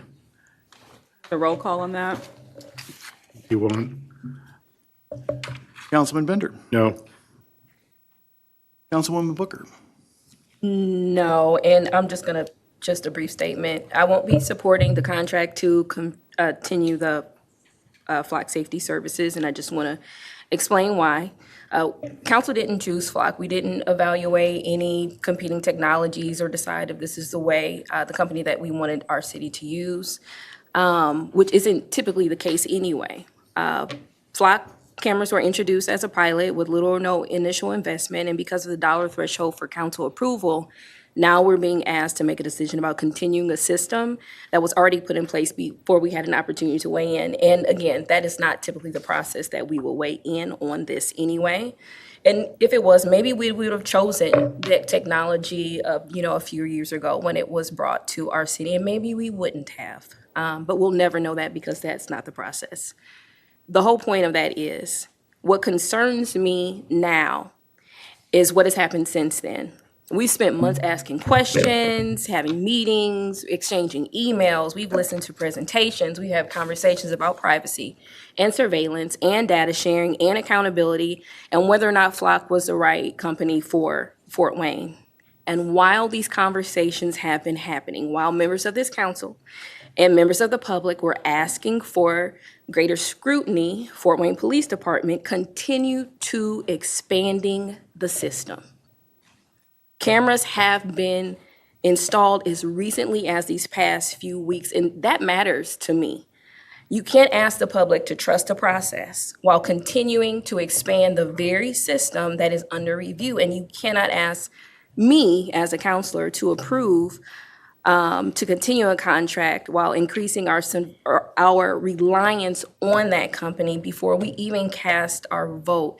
That is not the level of transparency I expect when we're talking about technology capable of tracking the movement of people through our community. And that is not the sort of power that I want to give to someone who can't be transparent in that way. I also want to just clarify why I agreed to the hold and push for the safeguards or the guardrails around Flock. It was never an indication of whether I intended to support the contract. It was really because I understood that my vote might not determine whether or not we move forward with this contract. And if 5 other members of council voted yes, then Flock would continue operating whether I supported it or not. And if that happened, I wasn't willing to allow the technology to continue without protections for the people that we represent. We have seen what has happened in other communities when these systems operate without sufficient oversight, and even with oversight, people are still going, doing crazy things with them. So I wanted Fort Wayne to learn from those experiences instead of being another example. Unfortunately, the decision to continue installing cameras while this council was still determining whether we would even continue this relationship has just reinforced the concerns that I had from the beginning. So, all of that to say, for those reasons and others, I won't hold you. My vote is no. Thank you. Councilwoman Chambers. I want to take a moment and briefly explain why my position on the ordinance has changed. I want to begin by acknowledging that I do understand the public safety value of license plate reader technology. I understand why law enforcement considers it an important investigative tool. And I do believe technology can and should play a role in helping our officers solve crimes, recover stolen vehicles, locate missing persons, and protect our community. So my decision tonight is not based on a belief that this technology has no value. It is based on whether the safeguards surrounding that technology are strong enough to protect the people we represent.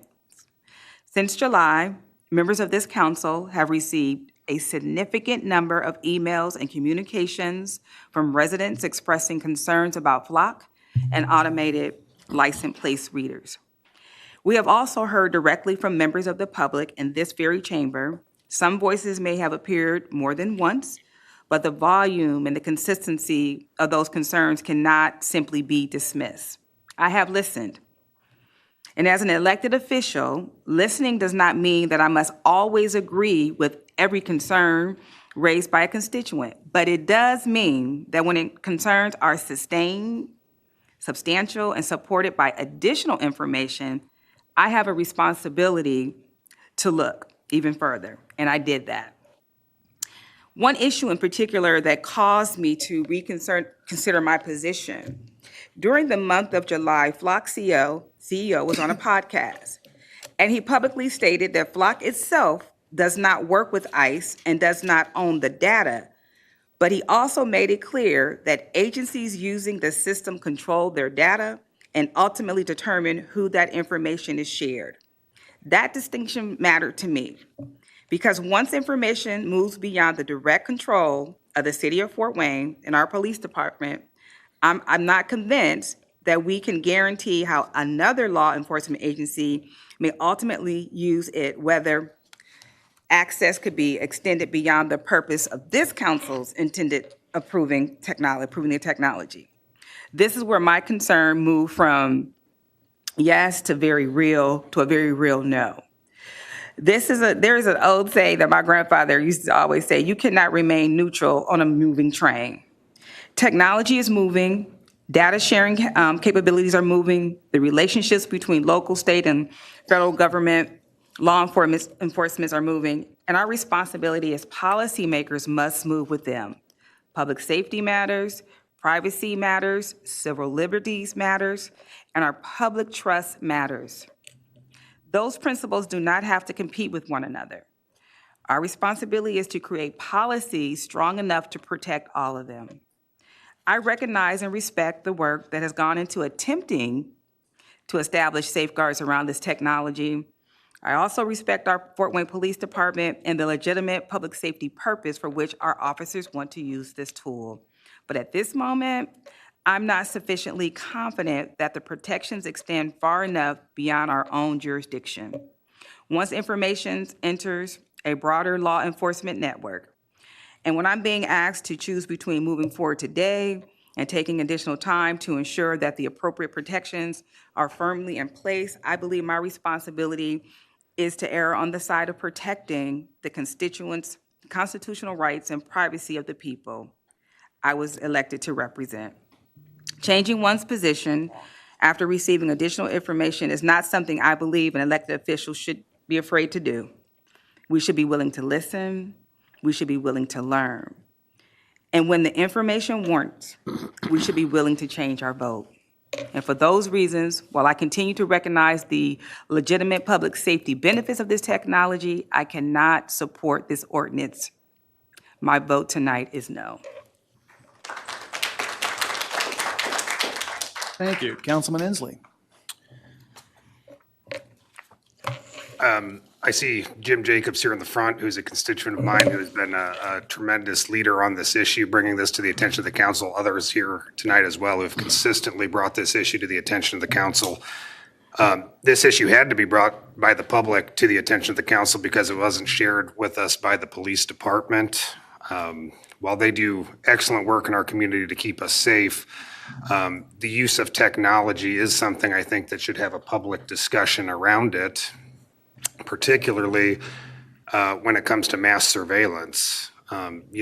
Traditional policing, perhaps, the police might follow you when you're on public streets. They might take pictures of your car, pictures of your license plate. They might run that.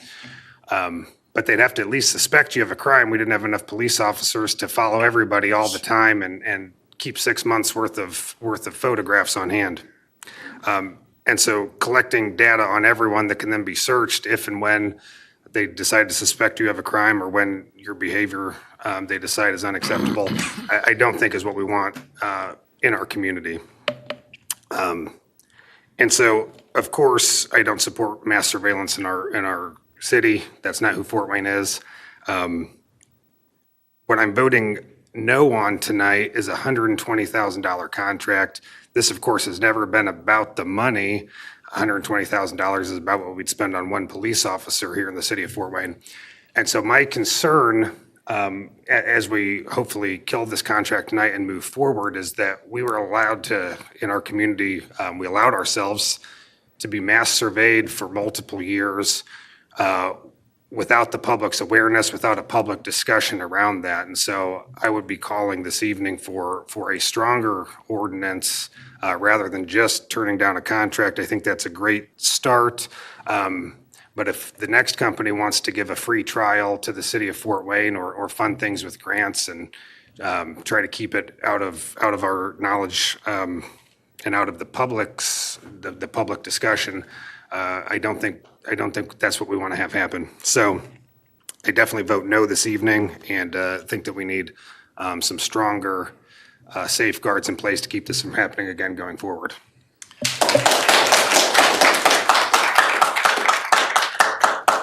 Thank you. Councilman Forstroffer. Yeah, I also agree that this type of technology had to go through quite a bit of public discussion and discretion. I also voted yes for this the first time around, but as I see the fear and the misunderstandings of the public and the numerous emails that we've had against this, I don't know if I've seen that many emails against something since I've been on council for 3 terms. I'm going to vote no on this also. I've backed public safety 100% since I've been on the council, but I don't look at this as a vote against public safety. I look at this as a vote against a device that is misunderstood from what I can see from the majority of our constituents. So my vote is no. Councilman Hartman. For me, the question was always, is this mass surveillance or not? And to me, my decision was this is, so I am a no on Flock. Councilman Yale. Yeah. Flock surveillance cameras divide between public safety and civil liberties. Technology is outpacing lawmaking, and it is the Wild West right now. The public is saying that guardrails are essential, but the guardrails simply are not yet sufficient. Therefore, the public is saying somewhere between no or not now. I will vote no because civil liberties are not easily regained once lost. And I just want to note, I am grateful for how many constituents have reached out to me on this issue. We spent the summer studying it. Newsflash to my constituents, you did not elect somebody that is very knowledgeable in technology. And so I used the summer to reach out to some of the stalwarts of the worldview and political thought that I espouse nationally, the Manhattan Institute, the Indiana Policy Review here in Indiana, the Heritage Foundation. Wasn't able to find anything from them. Was able to find some information from the ACLU and Americans for Prosperity. Talked with senators' offices, the congressional office, state senators, state reps. Truly the Wild West. I was surprised that one of our, that a national office, that their legislative assistant said, yeah, we haven't even looked at it on a national level. Then we've seen just this week, the President of the United States begin to talk about it. We've seen our congressman earlier this month have a flock experience and urge caution, and our state legislators are preparing legislation. It's truly the Wild West. So with that, I did my best to try to lean on my constituents and what they thought. I had a chance to talk to 50 people one-on-one at the state convention, and then another 40 people one-on-one at the picnic. Went to the Northeast Area Partnership in the beginning of the summer and the Northwest Area Partnership in the beginning of the summer as well as the end. And as far as I can tell, certainly not the emails and the voicemails. Thank you for those. So we all know that that the more energized group are the no's. But in all, I found that about a third of my district seemed to support it. A third seemed to oppose it, and a third said, not now. And so with that, it's very easy, or I should say not now, they said guardrails are essential. There is no one in this time where we look at the national, even the president, the Congress, the state, looking at these things to be able to say that we can confidently out-legislate those groups when the Manhattan Institute, the Indiana Policy Review, the Heritage Foundation seem to not have caught up. I think it is wise to err on civil liberties. And I think it's also important to note here, as Councilman Inslee said, right now we're only able to vote on an appropriation. I do hope that the administration and the police department does hear that this is very clearly a de facto prohibition, and that without the consent of elected officials, this sort of program should never be instituted again. Thank you. Councilman Paddock. Now, that's for you, Russ, not for me, I can tell you. Thank you, Mr. Clerk. And, it is hard to follow all of these eloquent statements when you're at the end of the roll, I guess, and as the old saying goes, just about everything has been said, but not everybody said it yet. So I do have a couple of points that I'll reiterate. I won't be able to do it as well as the eloquent statements before me, but I do appreciate the sincerity. And I do have another dynamic I will add at the end, but I've been struggling with this vote as well. And Councilman Freistoffer, this probably is.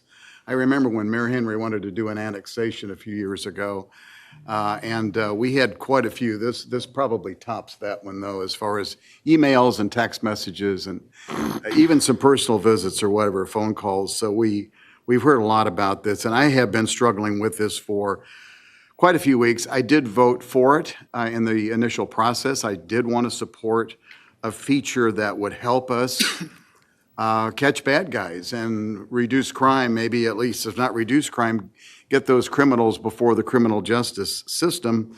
And we heard some compelling testimony, I think, from a number of people, particularly one that I always remember is our incoming prosecutor that said that this kind of information will stand up in court and help convict criminals. So that's very compelling. I also want to say that I do appreciate the fact that it's been mentioned that City Council kind of got into this late in the game. I do want to thank Mayor Sharon Tucker and Police Chief Paul J. P.J. Smith for bringing this to our attention and bringing us into the loop as soon as possible. That was a welcome change, and they brought us light from the darkness, if I may say so. But while this is an important tool for catching criminals, we've also heard from hundreds and hundreds of people, obviously many of them are here tonight, who have looked at this system in a different way, if I may say, as sinister, as government overreach, as gross intrusion of privacy and civil liberties for innocent people. And so when we think about the information that we're getting from the license plate reader system that might catch the bad guy, there is concern about over surveillance by some of the good guys out there, the good folks that are concerned about that. And it's been well articulated. You know, where does this information go? Who disseminates it? How long is it in the pipeline for something? And so, you know, those things begin to gnaw on you, because I think we all want to say we want to vote on something that helps law enforcement and helps the public safety of our community. So this has been a tough one. I will say, as you mentioned, Councilman Yale, just in the last few days, the last few weeks, even the last few days, we've heard comment from President Trump. We've heard that Congressman Stutzman may be looking at this issue on the federal level for possible legislation. Governor Braun is weighing in on the state level. Legislators on both the Democratic and Republican side are beginning to think about legislation when the state legislature reconvenes in just a few months. And so anything that we would do tonight as a body that might move this forward might all be for naught in the future, based on being superseded by federal or state regulations. Councilman Yale, I think you brought forward a very thoughtful bill that would try to put some guardrails and accountability to this process were it to go forward. I think we made the right decision to kind of pull that right now and see where this goes on a national and a state level. But again, the feeling to want to support a system that helps solve, at least bring a criminal to justice, but is being overridden by, I think, the strong concern about the objection to civil liberties. And I will say, if there's something in the world here that has united both spectrums of the political process, and many of them are in this room tonight, it's this issue. So thank you for your patience. Thank you for what you have done for us to help educate us. And thank you for being with us tonight. I too will vote no. Thank you, Clerk. Mr. President, the vote on S-260510 is a unanimous 8-0 vote of no. Very good, thank you. Lastly,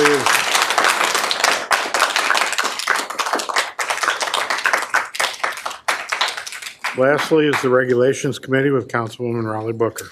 All right, and we just have one in regulations. Councilman Yale withdrew his ordinance, and so we have R-26-08-45, which received a due pass recommendation, and that was for a resolution approving the Municipal Riverfront Development Downtown Dining District liquor license agreement for Bridgeport.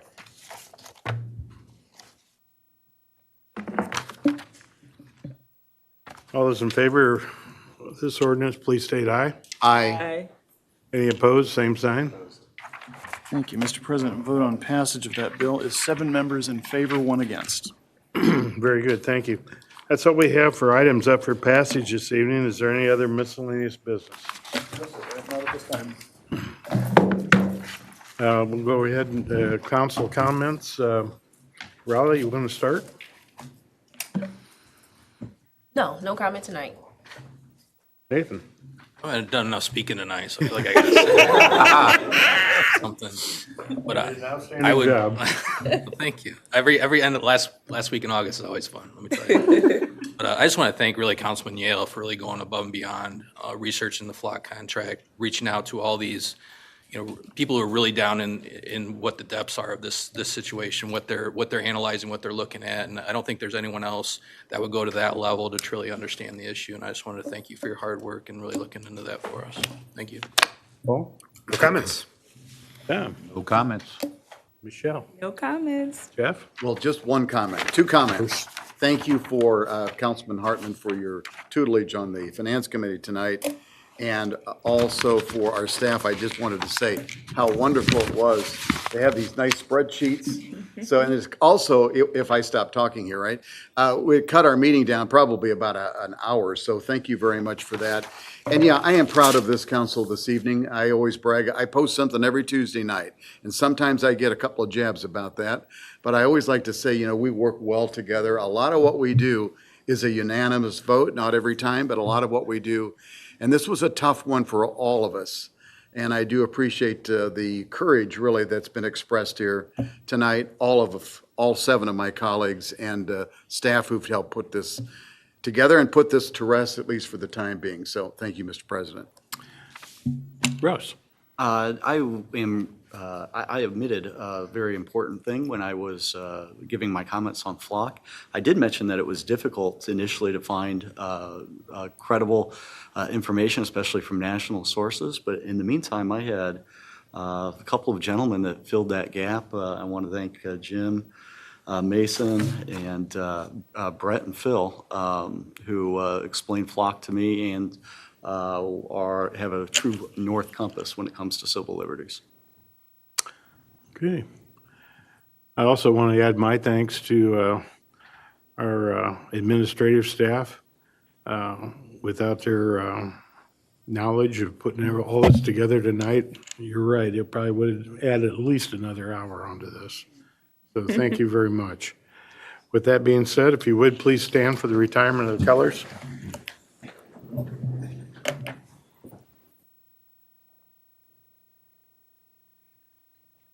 We are adjourned. Adjourn.